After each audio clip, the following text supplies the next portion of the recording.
Saudara sekalian yang terkasih dalam Kristus, saya percaya kita ini umumnya setiap hari pasti bercermin. Betul nggak?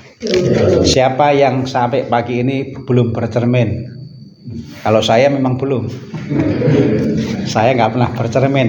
Kalau bercermin saya melihat apakah polinya sudah tumbuh atau belum.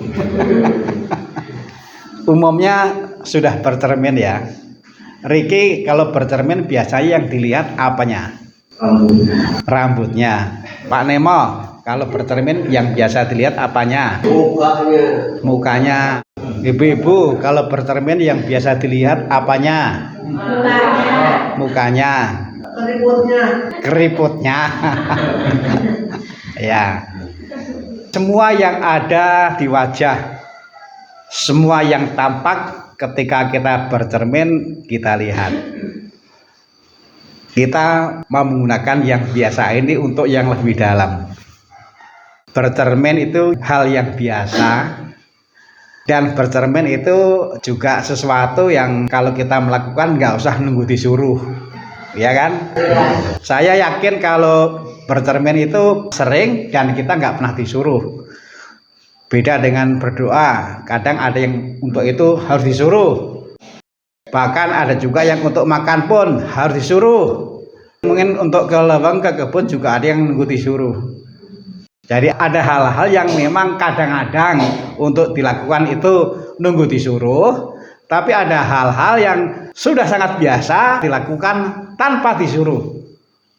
Bercermin itu hal yang biasa yang sering kita lakukan. Dan ini juga sering tanpa disuruh, ya kan? Itulah bercermin. Nah, kalau kita memperhatikan sebenarnya di gereja ini juga banyak cermin. Lihat nggak? Yesus disalib. Ini cermin. Yesus disalib untuk membantu kita supaya hidup kita lebih baik. Ini cermin. Maka ketika kita melihat salib ini, sebenarnya kita juga bisa melihat apakah saya memang mau, apakah saya memang punya niat untuk dibantu supaya hidupnya makin hari makin baik. Hari ini lebih baik dari kemarin, besok lebih baik dari hari ini. Salib itu bisa menjadi cermin. Lalu kemudian juga di situ ada patung Bunda Maria. Itu juga bisa menjadi cermin. Kalimat singkat dan itu mengungkapkan sikap Maria berbunyi, "Aku ini hamba-Mu ya Tuhan, jadilah padaku menurut perkataanmu." Itu bisa menjadi cermin.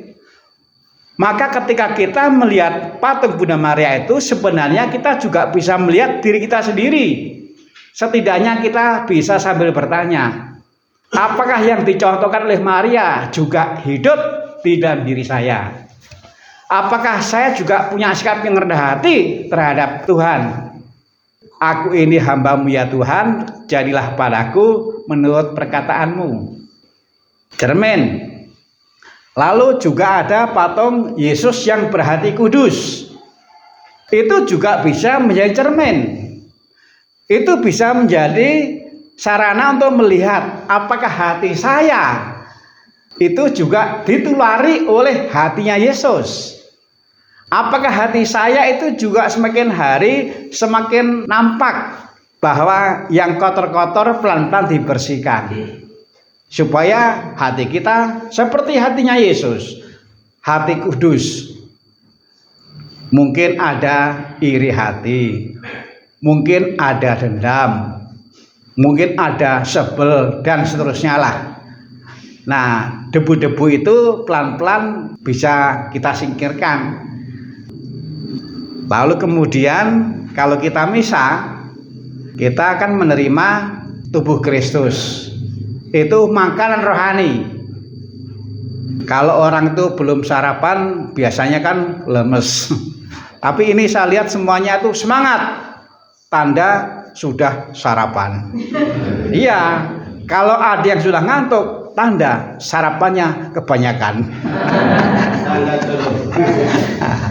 Jadi makan rohani itu memberikan kekuatan.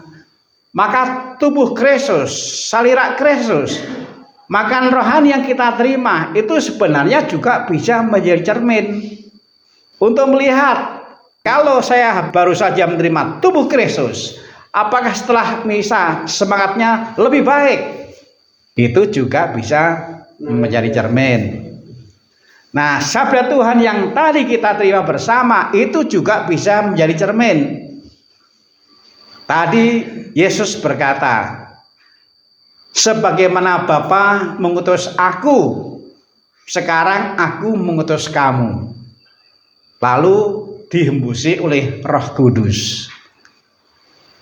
Ini bukan kehebatan kita, ini kehebatan Yesus. Ini kehebatan Yesus dalam mengasihi kita.